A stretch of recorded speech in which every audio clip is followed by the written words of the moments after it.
So, Powerbook 2 Ghost Episode 7. We all know it's going to be a good one, and every single episode from now on is going to be insane. There's going to be a lot of twists and turns, and a lot that's going to go down from Tariq being back on campus, to secrets being exposed, relationships being on thin ice across the board. There's Lauren and Carrie who have issues, there's also Mecca and Monet, and Tariq's been warned by Davis McLean not to trust anyone, and this is something that could come back and bite him, especially with Effie.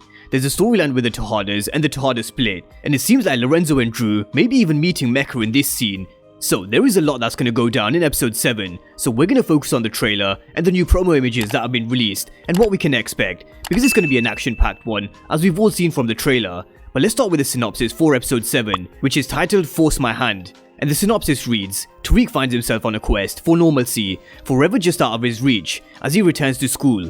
Tariq searches for evidence to prove his innocence, with the help of his loyal friends, Davis and Saxe. And the synopsis really just focuses on Tariq, but the episode itself is going to be huge across the board for many characters. But let's break it down starting from Tariq, because we're going to see him back in the classroom for the first time since his release on bail, with Carrie basically in disbelief that he's been granted bail, not knowing that it was actually Rashad Tate who actually helped him for his own selfish reasons. And there's going to be some awkward conversations that go down in this classroom scene, and maybe Carrie going at Tariq again, like she did with the whole karma subject. So I do wonder what the theme and topic is this week, because the classroom scenes always do set the theme for the episode, so this one really will be interesting. But whatever the theme is, you can be sure that it's going to deviate to Tariq and the drug dealings on campus and the Jabari murder. And this is probably what leads to this argument with Lauren, because Lauren was the person who was caught with drugs after a few dorm sweeps, and she was brought in for questioning. But will Tariq finally put 2 and 2 together about Lauren and Carrie's involvement in him being arrested? Because it really is only a matter of time before he does find out, because Cooper Saxe is going to tell him that it's someone close to him who's trying to frame him. And of course, there was also Cane who told him it's always the ones you love the most. And with him breaking up with Lauren, there are 2 other girls in his life, and that's Effie and Diana. This is one of the promo images of Lauren catching Tariq with Diana, which will probably break Lauren even more. But who is the right girl for Tariq? Lauren definitely isn't, because she's someone who's straight by the book and believes drug dealers and murderers should be in prison. But that's exactly what Tariq is. He's a monster, and I don't see Lauren and Tariq being together in the long term anyway. And as much as I would like to see Tariq with Effie, I don't think she's the right one for him either, because they're too alike. And I really don't think she can be fully trusted either.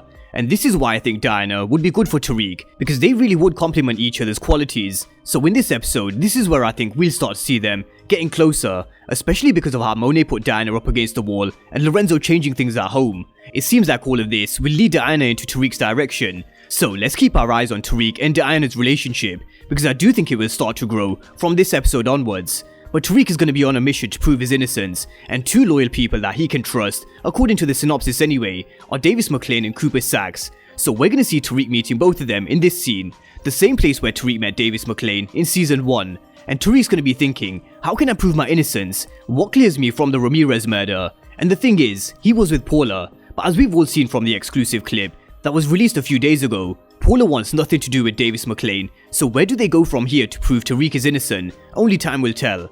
But can Tariq trust Cooper Saxe and Davis McLean? I think he's got no choice. Even though there has been some shady shit in the past, Tariq pays them good money for a reason, 2 million to be precise. And I do think both of them will help Tariq see the whole chessboard, especially when Cooper Saxe warns him that someone close to him is betraying him. And when he does realize, this is when we're going to start seeing him making his chess moves. But is he a bigger monster than Ghost? Not yet. But Tamika's going to return because Tariq's going to approach her for help, and she's someone who does think Tariq will surpass Ghost's monstrous ways. And let's not forget, Tariq did actually want to kill all the Tejadas. He said he's got bullets waiting for all of them, but it was Cane who was his voice of reason in that moment, when he made Tariq see the bigger picture. But calling Tariq a monster is right, but can they stop him from being a bigger monster than Ghost? I don't think anybody can stop Tariq with the path that he's chosen, and the thing is, he may even realize he wants out of the game, but he's stuck. And there will always be a reason for him to stay. Just like Ghost could never leave the game, there was always something pulling him back in. For example, Tommy, Milan, or Jason Michich, just to name a few examples.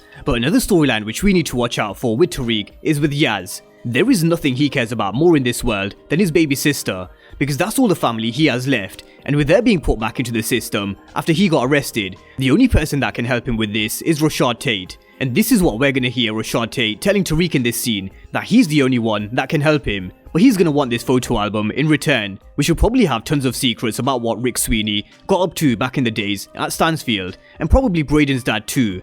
And this is where Brayden will really prove his loyalty to Tariq by letting him use this album and letting him blow up Rick Sweeney and maybe his own dad. So we may see Rashad Tate finally exposing Congressman Rick Sweeney at this dinner. The way he spoke to Carrie in this exclusive scene does seem like he got his way anyway.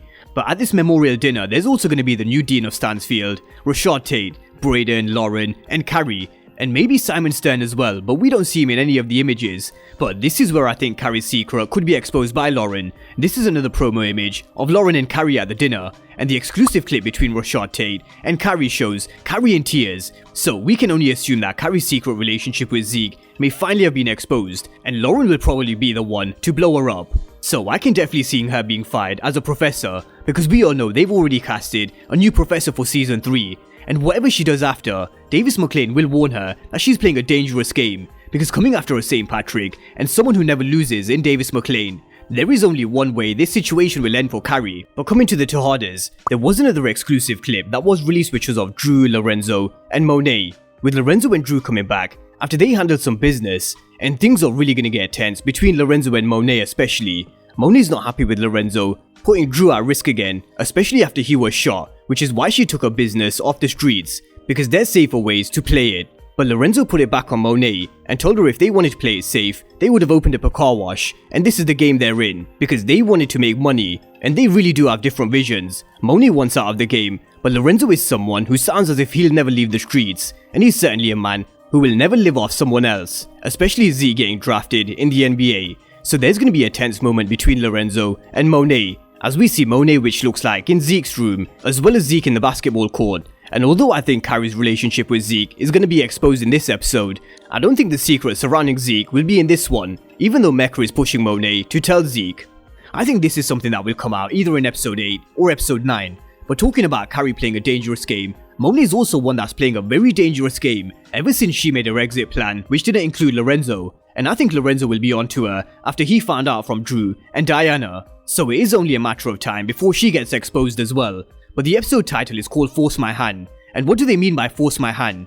Monet's not giving Mecca what he wants, but do we all think Mecca will do what Monet says and leave Zeke alone? Of course not, and this is why Monet is forcing Mecca's hand. We started in episode 6 with her breaking up with him, but forcing my hand can be applied to a lot of scenarios in this episode. For example, Carrie will force Lauren's hand in exposing the truth about her relationship with Zeke. Monet will force Mecca's hand meeting Lorenzo, and Lorenzo treating Cane the way he is will force Cane's hand in whatever he's done. So he's gonna tell Dru that he did what he had to do to protect the family. But what exactly is Cane gonna do? Will he follow Dru when he tells Kino and possibly kill him, starting a war with the BSKs? Could he do something to Ev on the orders of either Monet or Lorenzo, because they know that he's Dru's weakness? So whatever Cane does, it's gonna lead to this fight between him and Dru, and honestly, this is something I really can't wait to see go down, because Dru is slowly starting to turn into that savage that we spoke about during the mid-season break in Dru's character analysis. Dru was always a ticking time bomb, and Ev is the last piece to be eliminated, and that really will be it for Dru. He's gonna turn ice cold and be the leader that Lorenzo knows he can be. But other than this, it does seem that Lorenzo and Dru might be meeting Mecca for the first time in this scene. Another scene I really can't wait to see go down, and see how Mecca behaves with Lorenzo, and where Cane will now fit into all of this. Because if Lorenzo is meeting Mecca, then there's no need for Cane to be the plug, because Lorenzo will deal directly with Mecca himself. So there is definitely more trouble on the horizon for the Tejada family, with each of them having their own individual issues. And one thing we can expect going into this episode, there's going to be a lot of death. Episode 6 set the foundation for the rest of the season, and these 3 last episodes, I expect a lot of violence, death, fights, twists and turns, which we won't expect. It's going to have everything. So that's a rundown of the promo images of what we can expect for episode 7. So drop all your thoughts down below in the comment section with your predictions for what you think's coming, and I'll be back with my review and recap as soon as I can after the episode airs. So if you're new to the channel and you haven't done so already, then remember to smash the subscribe button if you want to see everything Power Book 2 Ghost and Power Universe related. But as always, thank you guys for watching, and I'll see you next time.